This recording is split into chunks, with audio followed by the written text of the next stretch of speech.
Hello दोस्तों, साथ है आपका अपना चैनल नॉलेज स्काई पर और मैं हूं आपका दोस्त अंबत तिवारी। और ये रात 8:30 बजे की क्लास है जो कि आपको लाइव मिल रही है। और इसमें हम पढ़ रहे हैं यूपीएससी रिलेटेड कोर्सेज़ को, जो कि कम्प्लीटली फ्री हैं। जी हाँ दोस्तों, नॉलेज स्काई पर यदि आप सभी नए हैं तो मैं बता दूं कि नॉलेज स्काई पर सभी कोर्सेज कम्प्लीटली फ्री प्रोवाइड कराए जाते हैं। तो यदि आपने अभी तक चैनल को सब्सक्राइब नहीं किया है तो प्लीज़ चैनल को सब्सक्राइब करें और एक बार प्ले लिस्ट आप ज़रूर विजिट करें। ठीक है दोस्तों, तो चलिए आइए हम हमारी आज की क्लास शुरू करते हैं। तो आज की क्लास जो हमारी है बेसिकली ये है आपका मिनी टेस्ट 5। ये क्या है आपका मिनी टेस्ट 5। अब जो स्टूडेंट नए उन्हें मैं बता दूं कि हमारे चैनल पर दो कंसेप्ट चलते हैं, एक फुल लेंथ टेस्ट चल रहा है और एक मिनी टेस्ट चल रहा है। फुल लेंथ टेस्ट में हम आपको क्या कराते हैं कि कंप्लीट सिलेबस टेस्ट होता है जिसमें हम आपको सभी सब्जेक्ट के मिक्स्ड क्वेश्चन कराते हैं। और उसके अलावा एक मिनी टेस्ट भी हम लेते हैं। मिनी टेस्ट में हम क्या करते हैं कि आपको सब्जेक्ट वाइज क्वेश्चन कराते हैं। जैसे मिनी टेस्ट में आपका आज का टॉपिक है जर्नल प्रिंसिपल्स ऑफ अकाउंटिंग। तो आज की क्लास में हम जर्नल प्रिंसिपल्स ऑफ अकाउंटिंग के क्वेश्चंस देखने वाले हैं। देखो, कुछ बच्चे ऐसे होते हैं जो बच्चे ये बोलते हैं कि सर ये यूपीएससी में इतने आसान क्वेश्चन आते हैं या टफ क्वेश्चन आते हैं या ऐसे क्वेश्चन नहीं आते कुछ भी। तो देखिए दोस्तों, ज़रूरी नहीं है कि सारे क्वेश्चन हमेशा यूपीएससी टफ ही क्वेश्चन पूछता है, यूपीएससी ईपीएफओ। देखिए, हम जो कोर्स को कंप्लीट कर रहे हैं इसके दो लक्ष्य हैं हमारे। पहली चीज़ तो हम आपको वो क्वेश्चन प्रोवाइड करा ही रहे हैं जो यूपीएससी पूछता है। और ऐसा नहीं है कि यूपीएससी सिर्फ टफ ही क्वेश्चन पूछता है। आप ज़रा प्रीवियस ईयर के पेपर देखिए अकाउंटिंग के, आपको समझ आ जाएगा कि आपके मन में जो भ्रांति है ना यूपीएससी लेवल वैसा कुछ नहीं होता है। सिंपल से आराम से क्वेश्चन आते हैं और वही क्वेश्चन हम आपको प्रोवाइड करा रहे हैं। दूसरा लक्ष्य ये भी है कि हम आपको हर छोटे से छोटा और बड़े से बड़ा क्वेश्चन इसलिए करा रहे हैं बच्चों, ताकि आपके माइंड में रिवीजन हो जाए। वो बोलते हैं ना, एक कोने कोने से रिवीजन हो जाए आप सभी का प्यारे बच्चों। लक्ष्य हमारा यही है कि आप कोई भी कंसेप्ट भूलें नहीं, इसीलिए ईजी क्वेश्चन भी इंक्लूड करे गए ताकि आप उन कंसेप्ट को भी याद रखें, ताकि उन कंसेप्ट से भी यदि कोई टफ क्वेश्चन आए तो आपसे बन जाए। तो ये लक्ष्य है। तो इसलिए आप ये मत समझे सर ये क्वेश्चन आसान है, ये क्वेश्चन टफ है। ऐसा कुछ नहीं होता है। यूपीएससी ईपीएफओ में कुछ भी पूछा जा सकता है और यहाँ पर कोई लेवल की बात है नहीं। तो प्लीज़ इस चीज़ को आप ज़रा माइंड से निकालें अपने। ठीक है दोस्तों, चलिए तो आगे बढ़ते हैं। अब यहाँ पर एक इंपॉर्टेंट इन्फॉर्मेशन आप सभी के साथ में पहले डिस्कस करना चाहूँगा क्लास शुरू होने से पहले, कि आप सभी को पता है कि कंप्लीट मॉडर्न हिस्ट्री, जो मैं काफ़ी टाइम से बोल रहा था, कंप्लीट मॉडर्न हिस्ट्री जो कि समरी ऑफ स्पेक्ट्रम है, ये हम शुरू करने वाले हैं कल यानी कि संडे से। तो ये जो आज रात 8:30 बजे वाली क्लास है, कल जब ये संडे को आपको 8:30 बजे रात को क्लास मिलेगी तो कल इस क्लास में आपको पहला लेक्चर मिलेगा, कंप्लीट मॉडर्न हिस्ट्री का पहला लेक्चर, जो कि समरी है स्पेक्ट्रम की। और मैं बता दूं कि ये हिंदी मीडियम और इंग्लिश मीडियम दोनों लैंग्वेज में है। मतलब हिंदी मीडियम स्टूडेंट्स के लिए भी और इंग्लिश मीडियम स्टूडेंट्स के लिए भी, मतलब बायलिंगुअल है ये। कैसा है दोस्तों, ये बायलिंगुअल है। तो हिंदी मीडियम वाले स्टूडेंट भी रेडी रहें और इंग्लिश मीडियम वाले स्टूडेंट भी रेडी रहें। काफ़ी मज़ा आपको आने वाला है ना। हम करीब 20 क्लासेस में, हमारा लक्ष्य है कि 20 क्लासेस में हम इस पूरे सिलेबस को ख़त्म करेंगे मॉडर्न हिस्ट्री के। 20 शानदार क्लासेस में हम मॉडर्न हिस्ट्री को पूरा ख़त्म कर देंगे। तो यदि आप लोग सभी रेडी हैं और एक्साइटेड हैं तो लाइव चैट के थ्रू मुझे बताएं। साथ ही कल सुबह 10:30 बजे आपकी जो डाउट सेशन क्लास होती है हमेशा संडे को, उस क्लास को अटेंड करना भी ना भूलें सभी बच्चे। चलिए तो आगे बढ़ते हैं हम अपने टेस्ट के लिए, मिनी टेस्ट के लिए। आज का टेस्ट हमारा जनरल प्रिंसिपल्स ऑफ अकाउंटिंग का है। तो आपके सामने पहला क्वेश्चन ये रहा आपकी स्क्रीन पर। पहला क्वेश्चन है आपका, accounting cycle does not include, है ना। एक बहुत इजी से क्वेश्चन के साथ हम शुरू करने वाले हैं कि अकाउंटिंग साइकिल जो है इनमें से किस चीज़ को इंक्लूड नहीं करती है। रिकॉर्डिंग को, डिसीजन मेकिंग को, क्लासिफिकेशन को या इंटरप्रिटिंग को। ठीक है, तो जल्दी से आप सभी के पास 20 सेकेंड है इस क्वेश्चन का आंसर करने के लिए। उसके बाद मैं इसका आंसर बताऊंगा। सभी लोग कमेंट सेक्शन में मुझे इसका आंसर दीजिए। गुड। और इसके अलावा आप सभी से मैं थैंक यू बोलना चाहूँगा। जो परसों मैंने आपसे रिक्वेस्ट की थी, कल रात की क्लास में मैंने आपसे रिक्वेस्ट की थी, सॉरी, कि आप सभी को अपने फीडबैक देना इन फॉर्म ऑफ वीडियो। तो आप सभी प्यारे बच्चों के बहुत शानदार शानदार फीडबैक मुझे मिल रहे हैं। ठीक है, बहुत सारे बच्चों ने मुझे व्हाट्सएप नंबर पर अपने फीडबैक भेज दिए हैं। जो नहीं भेज पाए, जो भेजना चाहे तो प्लीज़ उन सभी से मैं अगेन निवेदन करूँगा, रिक्वेस्ट करूँगा कि एक बार आप भी अपना 1 मिनट तक का वीडियो, 30 सेकंड से 1 मिनट तक का एक वीडियो, नॉलेज स्काई के साथ आपका एक्सपीरियंस कैसा रहा, टीचर्स के साथ एक्सपीरियंस कैसा रहा, हमारे कंटेंट के साथ एक्सपीरियंस कैसा रहा, ज़रूर शेयर करें। चलिए, तो ये क्वेश्चन के लिए सफिशिएंट टाइम था, आइए हम डिस्कस करते हैं इसे। तो इसका जो सही आंसर है दोस्तों, ये है option number B. Option number B, that is the decision making. देखिए, जब भी अकाउंटिंग साइकिल की हम बात करते हैं तो अकाउंटिंग साइकिल में डिसीजन मेकिंग नहीं होता है। अकाउंटिंग साइकिल में आपकी रिकॉर्डिंग होती है, बिल्कुल होती है आपकी रिकॉर्डिंग। आपको अपने स्टेटमेंट को रिकॉर्ड करके रखना होता है अकाउंट्स बनाने के लिए। क्लासिफिकेशन होता है, बिल्कुल आपके असेट, लायबिलिटी और बहुत सारे तरीके के क्लासिफिकेशन होते हैं। आपको अपने असेट को इंटरप्रेट करना होता है। तो बहुत सारी चीज़ें होती है, बट डिसीजन मेकिंग जैसा कोई भी कंसेप्ट अकाउंटिंग साइकिल में नहीं होता है। चलिए आइए आगे बढ़ते हैं हमारे अगले क्वेश्चन की तरफ। अगला क्वेश्चन आप सभी की स्क्रीन पर ये रहा। आई होप आप सभी के लिए फॉन्ट इजीली रीडेबल होगा। यदि कोई दिक्कत है तो आप लोग मुझे लाइव चैट के थ्रू बता सकते हैं। One of the following is not the characteristics of accounting principles. Which of the following is not a characteristics of accounting principle. ठीक है, इनमें से कौन सी है जो वो कैरेक्टरिस्टिक नहीं है अकाउंटिंग प्रिंसिपल की। Which of the following is not a characteristics of accounting principle. Result oriented, factual, practical and summarising. जल्दी से मुझे बताइए करेक्ट आंसर। आप सभी के पास सिर्फ 20 सेकंड है इस क्वेश्चन को सॉल्व करने के लिए और इसका आंसर मुझे देने के लिए। जल्दी से सभी लोग मुझे बताएंगे। विच of the following is not the characteristics of accounting principal. बहुत सारे बच्चे बार बार पूछ रहे हैं कि सर अकाउंटिंग हिंदी में अकाउंटिंग कब आएगा। तो आप सभी कल सुबह 10:30 की क्लास का इंतजार करें। सुबह 10:30 जो डाउट सेशन की क्लास है उसमें मैं आपको हिंदी वाली क्लास के बारे में भी सारी इन्फॉर्मेशन दे दूंगा कि ये कब से आने वाली है और इतना डिले क्यों हो रहा था उस क्लास में। अभी टेस्ट पर फोकस करें सभी लोग। Result oriented, factual, practice, summarising. तो चलिए आइए इसका हम आंसर देखते हैं। इस क्वेश्चन का काफ़ी आसान सा क्वेश्चन था ये आपके लिए। ठीक है, और आई होप ये सभी से बनना भी चाहिए था। तो इसका जो दोस्तों सही आंसर है वो है option number D. Option number D आपका सही आंसर है। That summarising it's not one of the principle characteristic of accounting principal.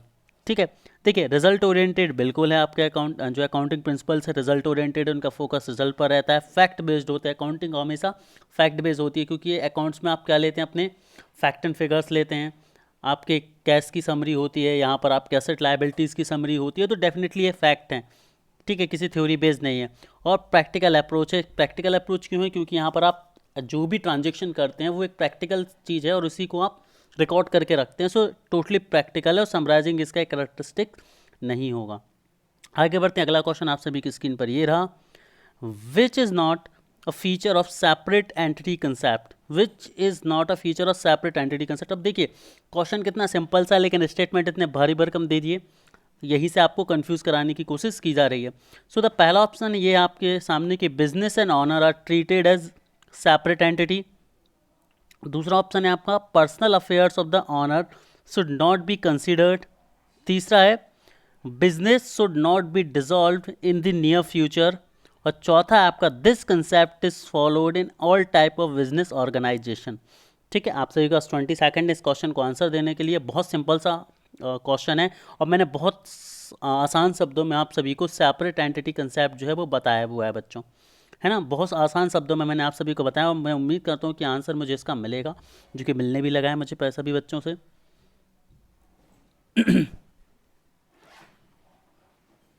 Very good, काफ़ी आसान सा क्वेश्चन है और ये आप सभी को इसका आंसर करना मस्ट भी है।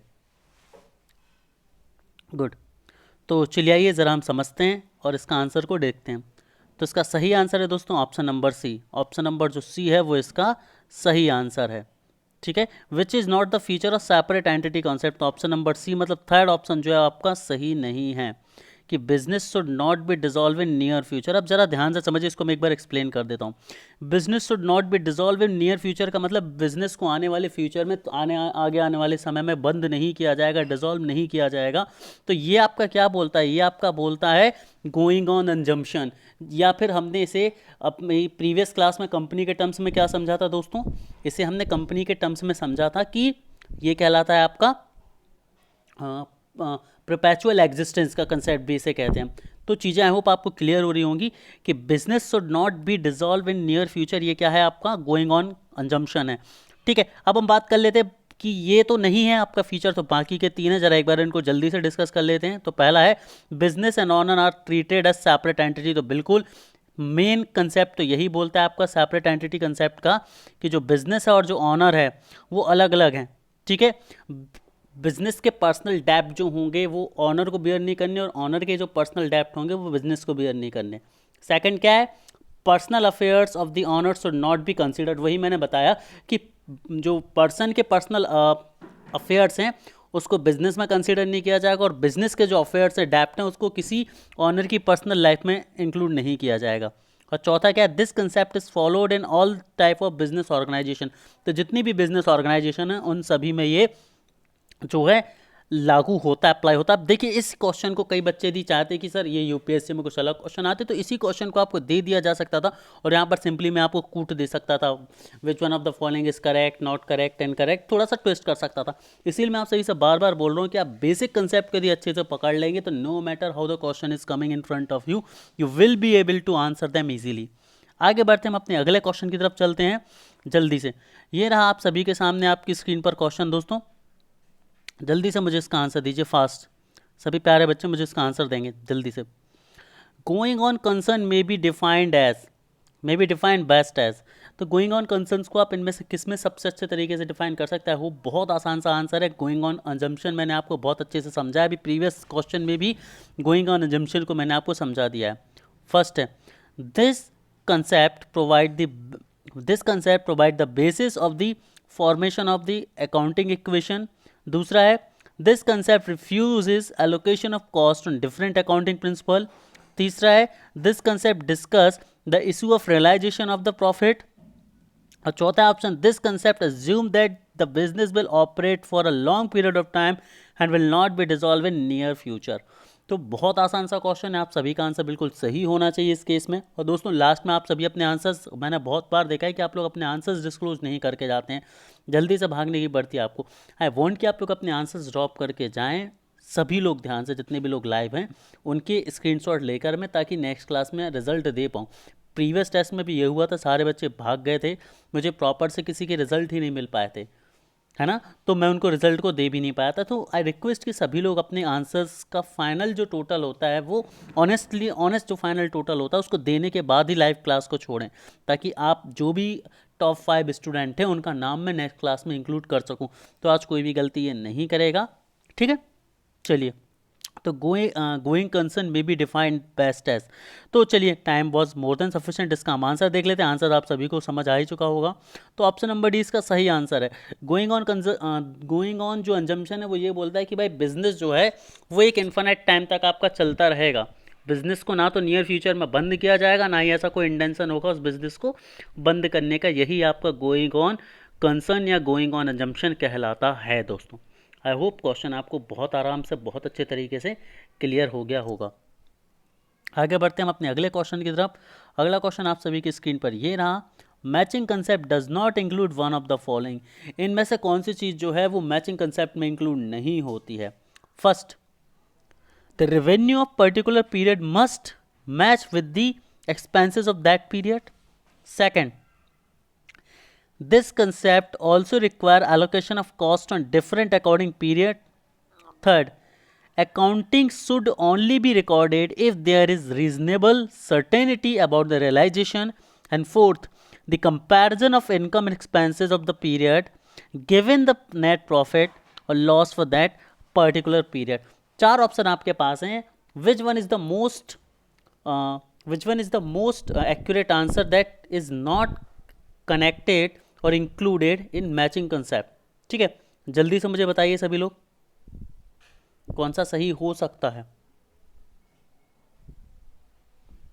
वेरी गुड, कई बच्चों के आंसर्स आ रहे हैं।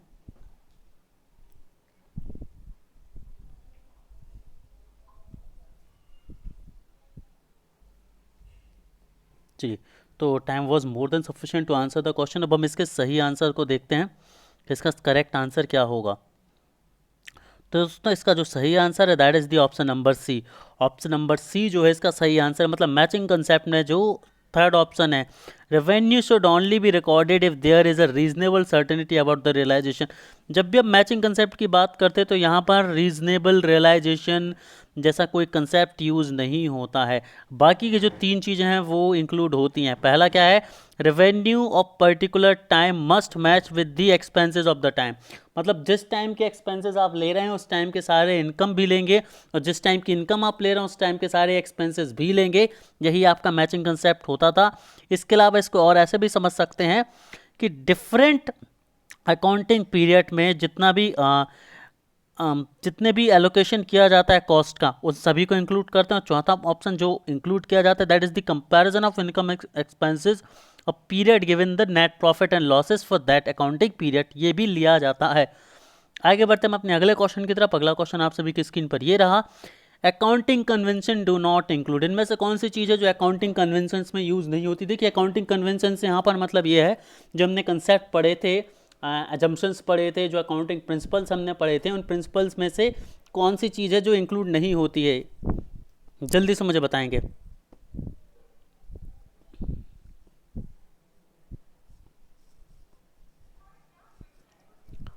है ना, काफ़ी अच्छा सा क्वेश्चन है ये।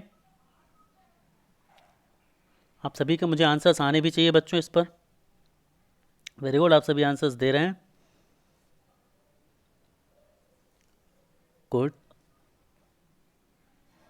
चलिए, तो time was more than sufficient to answer the question. चलिए आइए हम डिस्कस करते हैं कि इस पर्टिकुलर क्वेश्चन का आंसर क्या हो सकता है और क्या होना चाहिए था। तो यहाँ पर आपका जो सही आंसर है वो है ऑप्शन नंबर ए। ऑप्शन नंबर ए आपका करेक्ट आंसर है, मतलब डेप्रिसिएशन कन्वेंशन जो है वो अकाउंटिंग कन्वेंशंस में इंक्लूड नहीं होता है। अब सब लोग कहेंगे कि सर अकाउंटिंग कन्वेंशन में आप ही ने डेप्रिसिएशन पढ़ा है, मतलब डेप्रिसिएशन तो आप ही ने पढ़ा और आप बोल रहे हैं कि अकाउंटिंग में यूज़ नहीं होता। तो दोस्तों, जो डेप्रिसिएशन है, डेप्रिसिएशन आपका एक कन्वेंशन नहीं है, डेप्रिसिएशन आपका अकाउंट्स बनाने की एक मेथड है। और कन्वेंशन से मतलब है जो पुराने एजम्पशन है, डेप्रिसिएशन कोई एजम्पशन नहीं है ना। आपका फुल डिस्क्लोजर कन्वेंशन या एजम्पशन हमने पढ़ा है, जिसमें एक बिजनेस को जब अपने फाइनल अकाउंट शो करती है तो इसको डिस्क्लोजर देना होता है कि उसने कौन कौन से मेथड्स यूज़ करी हैं। उसके बाद कंसिस्टेंसी कन्वेंशन हमने पढ़ा था, कंसिस्टेंसी होनी चाहिए। कंसिस्टेंसी में हम सभी ने क्या पढ़ा था दोस्तों, यदि आपको याद हो, कि आप जब अलग अलग अकाउंटिंग पीरियड में अकाउंट बनाते हैं तो इस साल जो आपने मेथड यूज़ करी है वही मेथड आपको अगले साल भी यूज़ करनी होगी। अब देखिए कंफ्यूजन हो रहा होगा ना आपको कि डेप्रिसिएशन क्यों नहीं है, तो उसको मैं कंसिस्टेंसी के एग्जांपल से बता देता हूँ। जिन भी बच्चों ने मेरी पहली क्लास पढ़ी है, पहली और दूसरी, उनको याद होगा कि जब मैंने कंसिस्टेंसी कन्वेंशन आपको पढ़ाया था, कंसिस्टेंसी अजम्पशन आपको पढ़ाया था, तो उसमें मैंने डेप्रिसिएशन का एग्जांपल दिया था। जरा ध्यान से सुनेंगे तो आपका डाउट क्लियर हो जाएगा। कंसिस्टेंसी में क्या होता था कि आपने अकाउंट बनाने में जो मेथड यूज़ करी है वही मेथड आपको आने वाले टाइम में यूज़ करनी है, यही कंसिस्टेंसी अंजम्पशन कहलाता था, और इन्हें हम कन्वेंशन बोल रहे हैं। तो कंसिस्टेंसी अंजम्पशन के अंदर बात करी थी, एग्जांपल लिया था हमने डेप्रिसिएशन का, मतलब अकाउंट जो आपके असेट हैं उनमें डेप्रिसिएशन लगाना। तो जो डेप्रिसिएशन है वो असेट के लिए यूज़ होने वाला एक फॉर्मूला, एक मेथड है, ये कोई कन्वेंशन नहीं है, ठीक है। ये कोई पोस्टुलेट या अजम्पशन नहीं है, याद रखेंगे आप। अजम्पशन मतलब जो प्री डिफाइंड थ्योरीज हो उनकी बात करें। और उसके बाद हमने क्या पढ़ा था, conservatism convention, conservatism convection convention जो हमने पढ़ा था, ठीक है। तो ये तीन चीज़ें हमने पढ़ी थी, आई होप सभी को क्लियर होंगी। आगे बढ़ते हैं, आगे बढ़ते हैं अपने अगले क्वेश्चन की तरफ। हमारा अगला क्वेश्चन आप सभी की स्क्रीन पर ये रहा, realisation concept does not include one of the following features. जो रियलाइजेशन कंसेप्ट है वो इनमें से कौन सा फीचर इंक्लूड नहीं करता? पहला है, this concept requires proper care while calculating revenues. Second option है, this concept stresses that only when revenue should be recorded if there is reasonable certainty about its realization. Third है, the concept describe the problem that may arise in the calculation of income and expenses. And the fourth one is, this concept explains that the comparison of income and expenses of a particular period can give net result of that period. तो जल्दी से आप सभी के पास 20 second है, 20 second के बाद इसका आंसर मैं डिस्क्लोज करूंगा। काफ़ी बच्चों के आंसर्स आने भी लगे हैं, है ना। आंसर्स आप जिस तरह से कर रहे हैं मुझे बिल्कुल फील हो रहा है कि आप सभी लोग बहुत अच्छे से क्लासेस को पढ़ रहे हैं और आपको क्लासेस बेनिफिट भी कर रही हैं।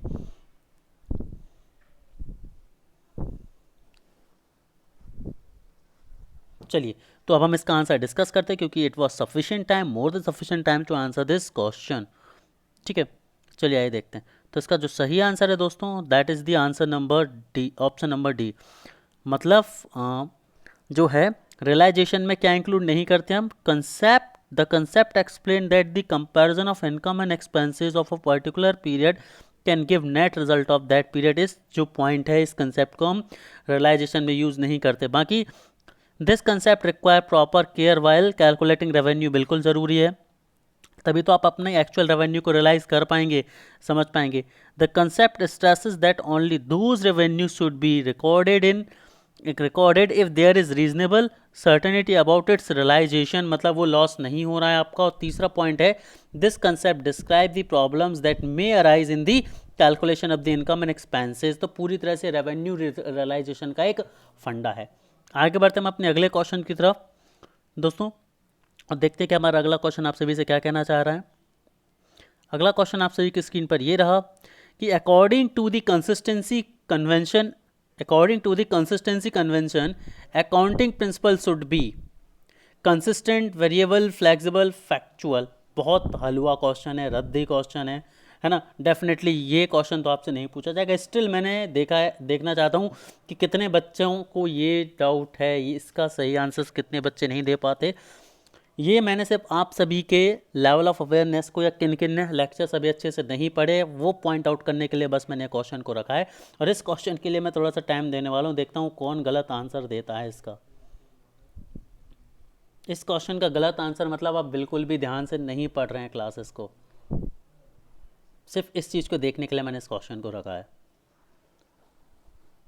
नाम से ही क्लियर है दोस्तों। Very good. चलिए, तो देखिए ज़रा एक चीज़ बता दूं, नाम में ये कंसिस्टेंसी कन्वेंशन मतलब ये बात करता है कि जब आप अकाउंट बनाएंगे तो आपको अपने अकाउंट बनाने में कंसिस्टेंसी रखनी पड़ेगी।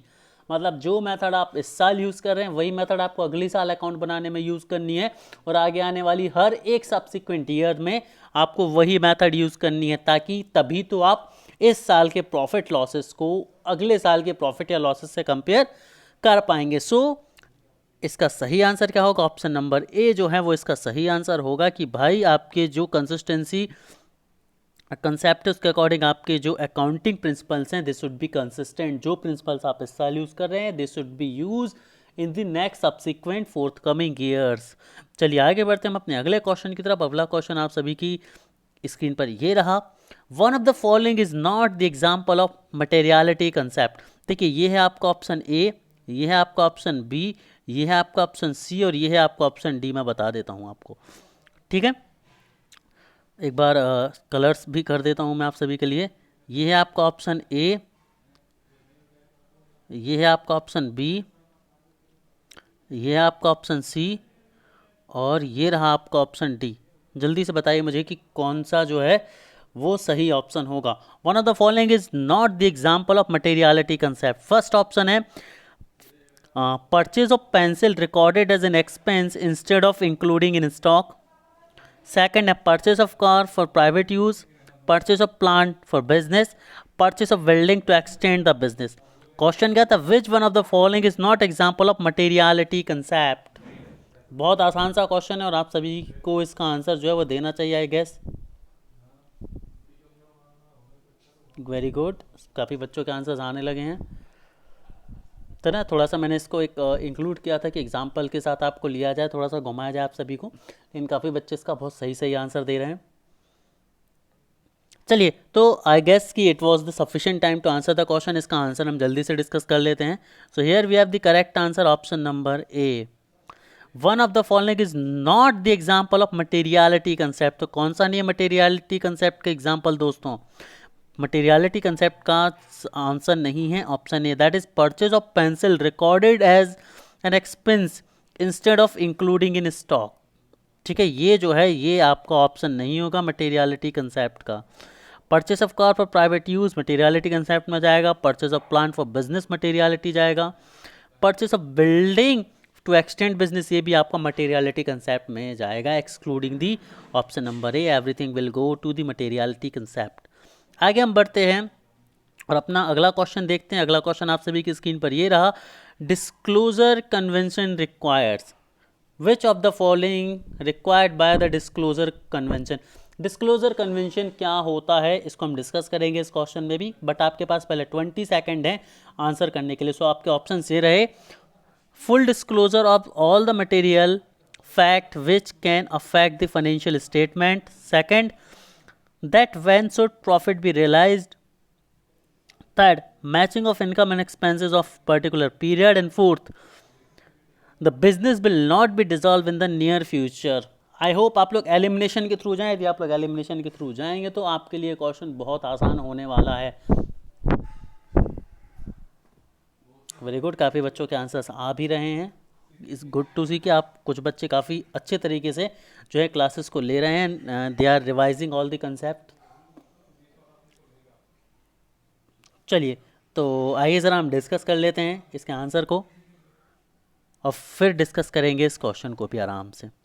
तो आपके लिए जो सही आंसर है वो ये रहा आपकी स्क्रीन पर, ऑप्शन नंबर ए जो है इसका करेक्ट आंसर है। बट समझ लीजिए डिस्क्लोजर कंसेप्ट होता क्या है।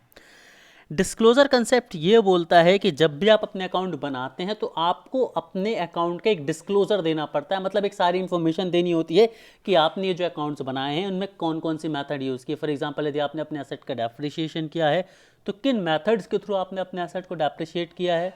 यदि आपका प्रॉफिट इनकम है तो आपके इनकम के सोर्सेज क्या हैं, एक्सपेंसेस क्या हैं, कैसे आपने प्रॉफिट अर्न किया है। ये सारी चीज़ें जो होती हैं, जो मेथड आप यूज़ कर रहे होते हैं उन सभी मेथड को, जो कन्वेंशन आप यूज़ कर रहे होते हैं उन सभी कन्वेंशन का एक रिटन प्रूफ देते हैं अपने शेयर होल्डर्स को, मार्केट में पब्लिक को। यही कहलाता है डिस्क्लोजर कन्वेंशन, मतलब आपको डिस्क्लोज करनी होती है अपने अकाउंट मेथड्स को, सारी चीज़ों को। तो ऑप्शन ए में क्लियरली दिख रहा था that full disclosure of all the material fact which can affect the financial statement, मतलब वो सारी चीज़ें जो फाइनेंशियल स्टेटमेंट को अफेक्ट कर सकती हैं उन सभी चीज़ों को आपको डिस्क्लोज करना होता है अपने शेयर होल्डर्स को। यही कहलाता है आपका डिस्क्लोजर कन्वेंशन कंसेप्ट। और इसके अलावा इनमें से तीन में से कोई भी जो है वो डिस्क्लोजर कंसेप्ट की कैटेगरी में नहीं आता। तो दोस्तों यहाँ पर हमारे क्वेश्चंस खत्म होते हैं। आई होप आपको टेस्ट पसंद आया होगा। तो कल के शेड्यूल को आप लोग सभी नोट कर ले, रिमाइंडर डाल लें कि कल सुबह 10:30 बजे आपकी डाउट डिस्कशन क्लास है और रात को 8:30 बजे जो है वो आपकी क्लास है किस चीज़ की, Indian freedom modern history of India की क्लास है, जिसमें हम स्पेक्ट्रम को शुरू कर रहे हैं। काफ़ी इंपॉर्टेंट क्लास है। सभी ज़्यादा से ज़्यादा बच्चे मुझे कल दोनों क्लासेस में लाइव चाहिए। Thank you very much. Thank you everyone.